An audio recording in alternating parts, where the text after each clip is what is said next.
quote Orthodox are relatively small and unlearned, and credit must be given them in spite of poor leadership who do not emphasize the teachings of the Torah and the Talmud,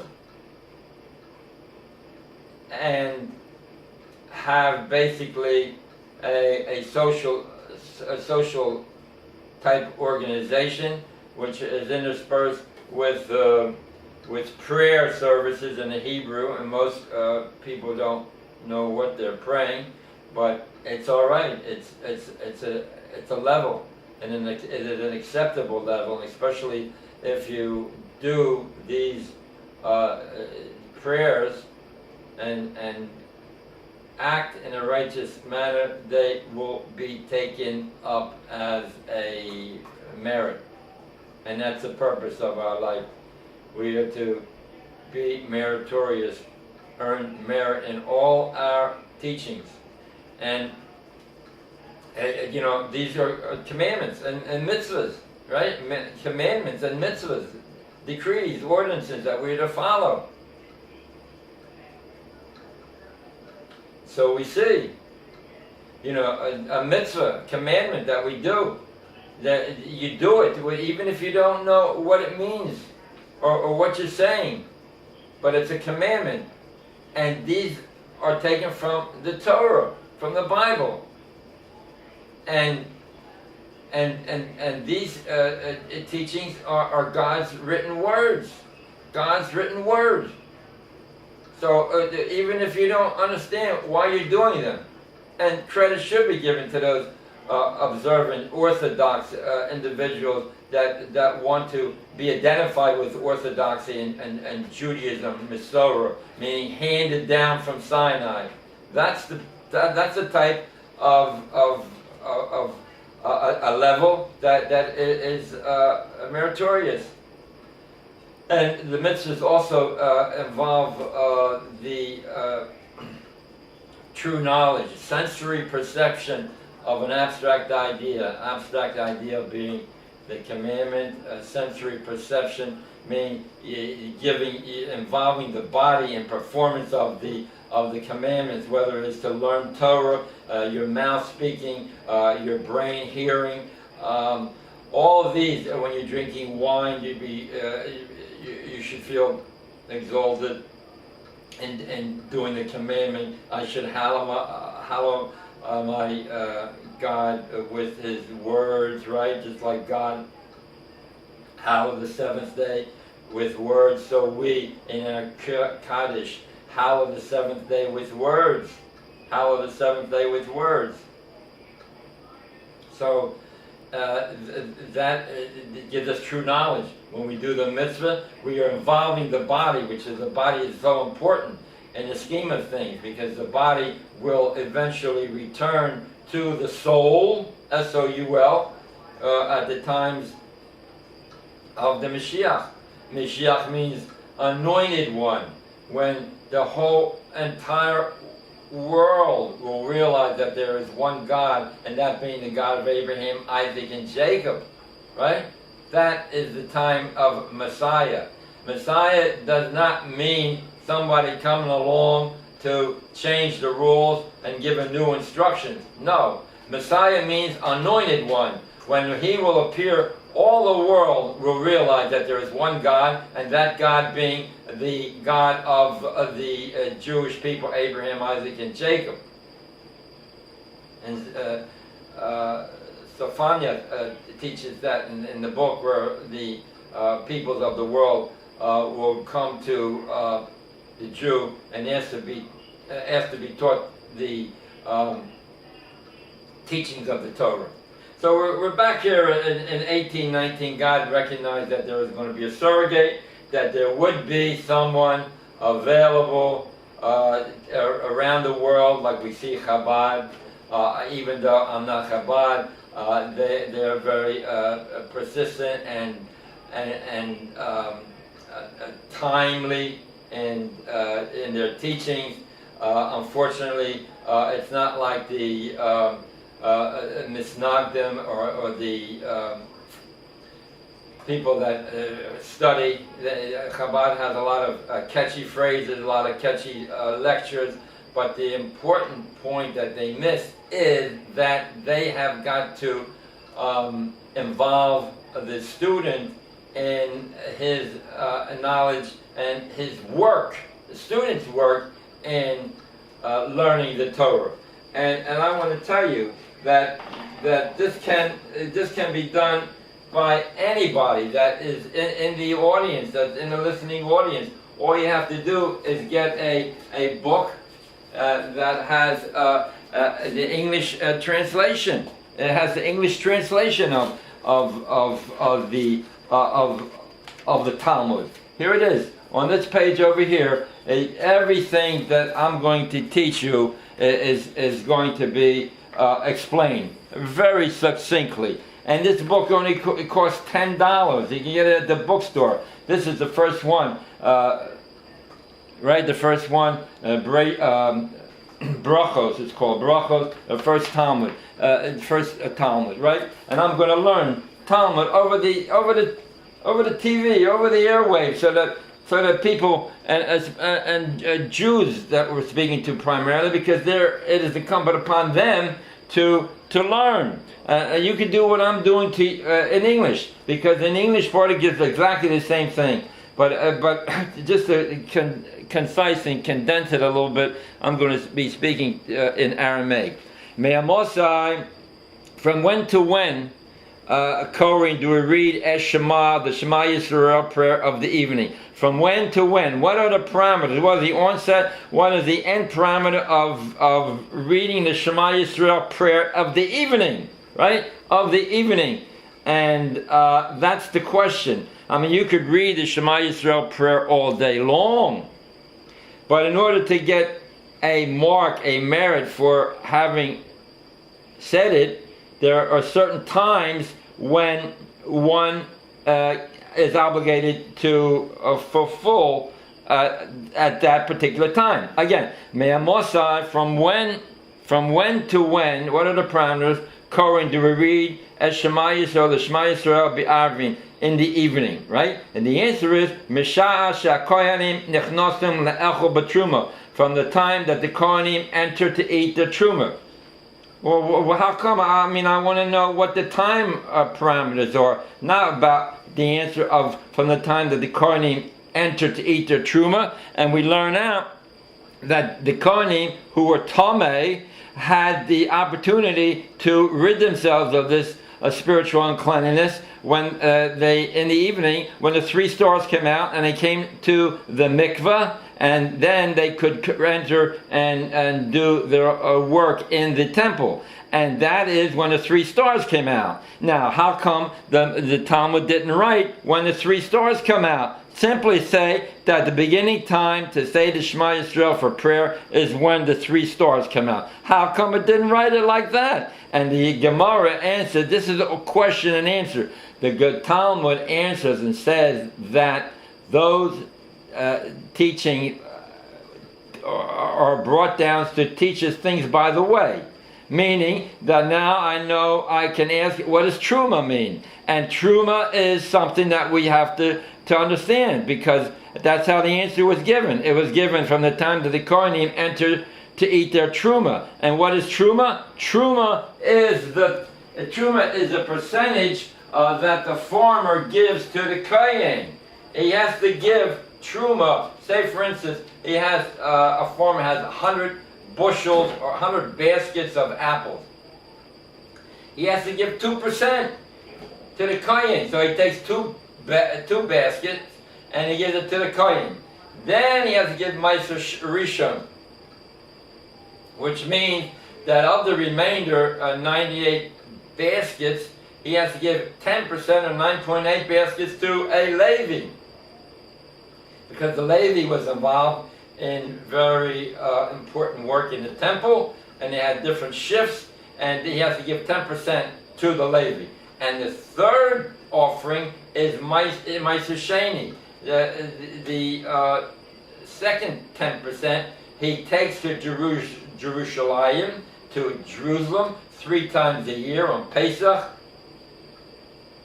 Shavuos, and Sukkot. He takes them 3 times a year, and he enjoys the food with his family and then with his fellow Jews. And that's the 3 offerings that a person has to give. Truma, 2%. Meiser Rishon, 10% to the Levi. Meiser Sheni, 10%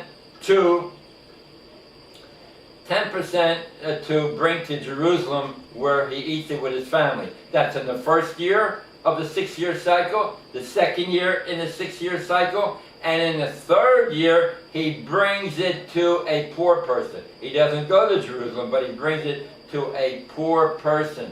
He gives that 10% to a poor person.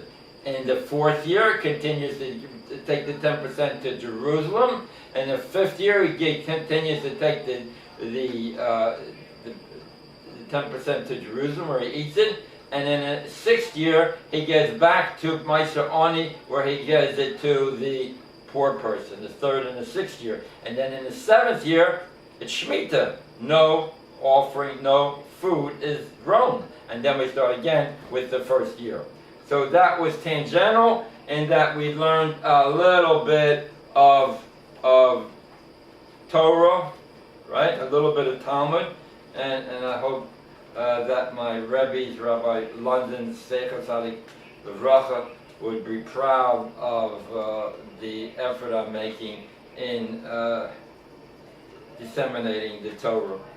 So here we have 18:19. God knew that Abraham would teach his children and offspring the ways of God of charity and justice. And then, so what did he do? He made a covenant. How does a shepherd make a covenant with a sheep? Right? How do you do that? But chapter 15 in Genesis said a vision, deep sleep fell on Abraham, and God descended in a vision showing the animals were slaughtered and separated, and in between these slaughtered animals, the goat and the calves, a smoking furnace and a fiery torch passed through that division, and the birds of prey hovered over them, teaching us that the Jews will be afflicted with the birds of prey during their exile. And here we are in the 21st century, having experienced those teachings. But in chapter 15 in Genesis, look it up. Look how the Jewish people made a covenant with God. And our part of the covenant is that we should hold as a sign, circumcising the male on 8 days, showing that we are holding this covenant to today. Unfortunately, many of us through exile or ignorance have gone astray, and the teachers, leaders, rabbinic leaders of our times have not taken up the slack and gone after these ignorant people and subtly convinced them different levels of learning. And that's what we have, for instance, in retirement villages of southern Florida, and we're out throughout the nation, that we should reach out. Even we may be old in years, we still must reach out and for them to earn and do tshuva, repentance, right? We say in the 18 standing prayers every day that we should give repentance, and hopefully people would be contacted and given individual instructions on how to learn Torah and Talmud. Okay, so what happened in conclusion? There was the sentence 20 in chapter 26 verse 5. 26 verse 5.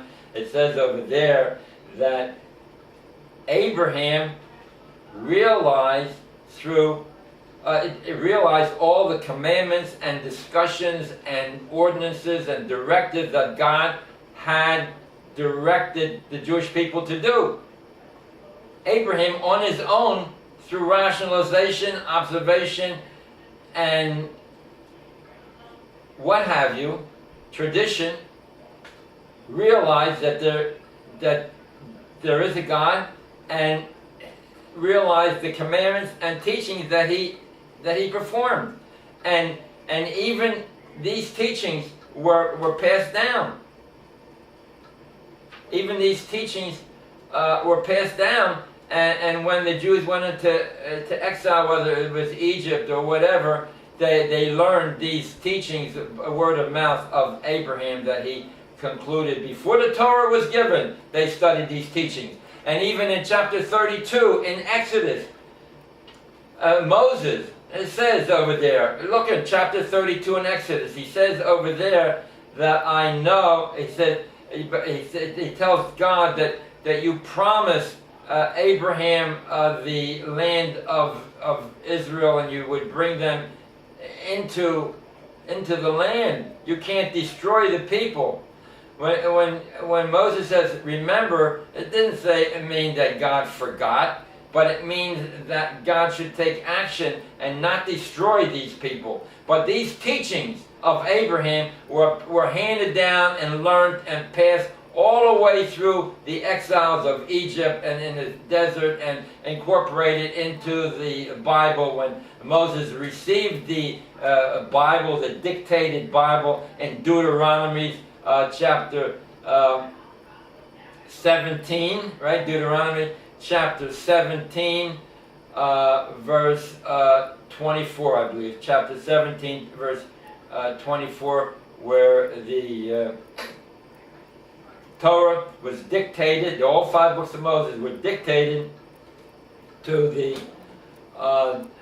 Moses. He made 12 copies and gave them out to each of the 12 tribes. And the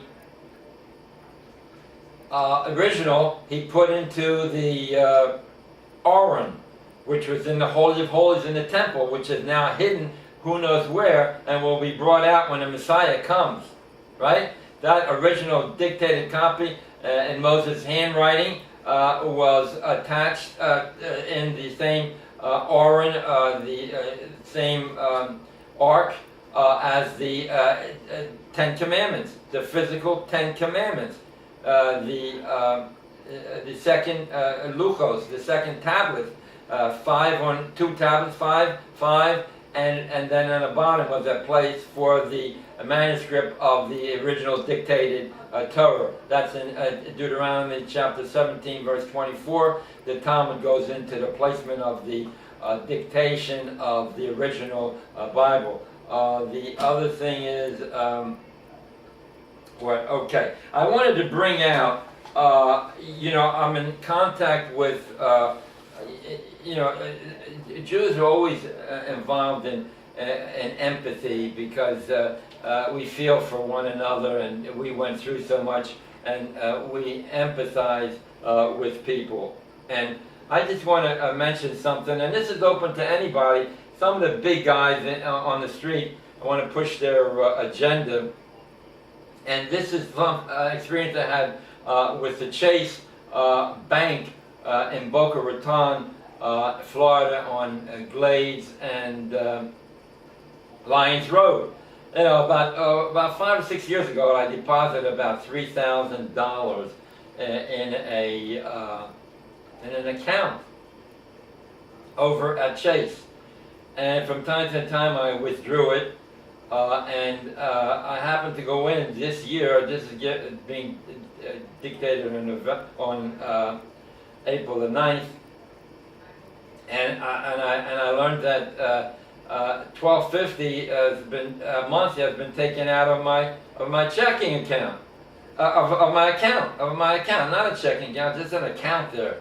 And I went over to the officer and I said, how come? So he said, here, I have the contract you made with us, and that says if the account goes below $1,500, we take a $1,250 a month service charge.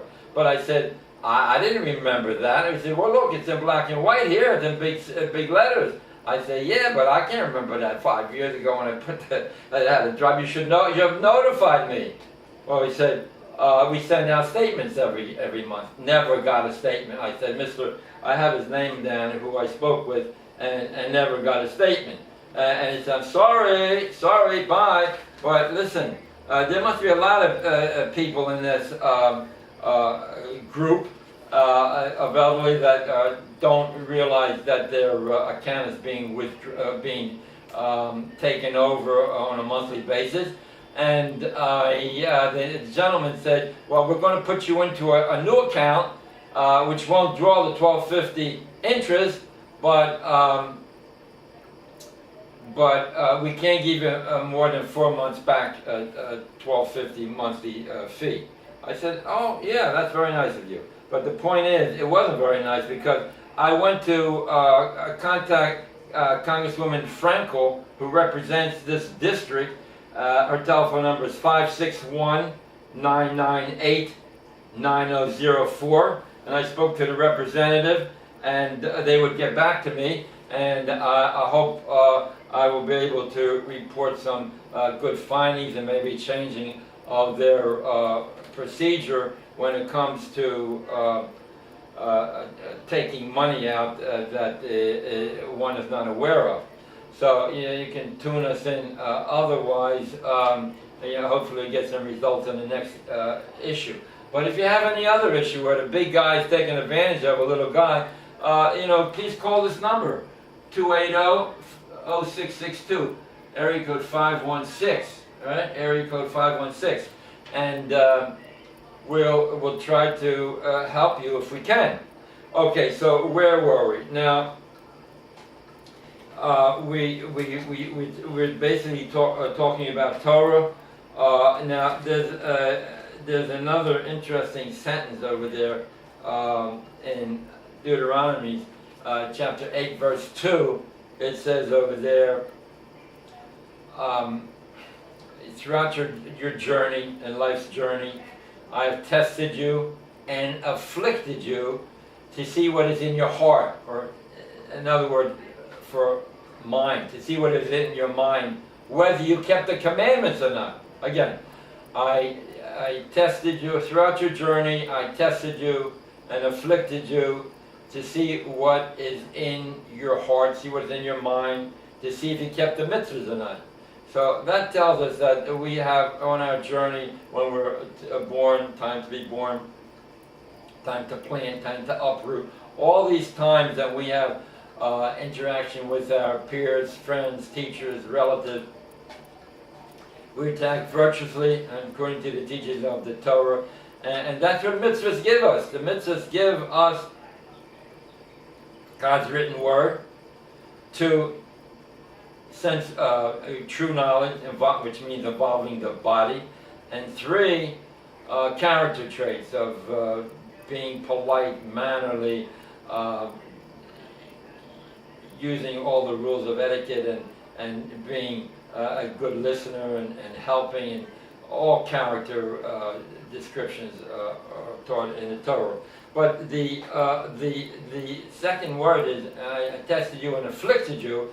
We have affliction. I mean, why do we need affliction? And if you look in our lives, there's always vicissitudes, changes that have appeared in our lives.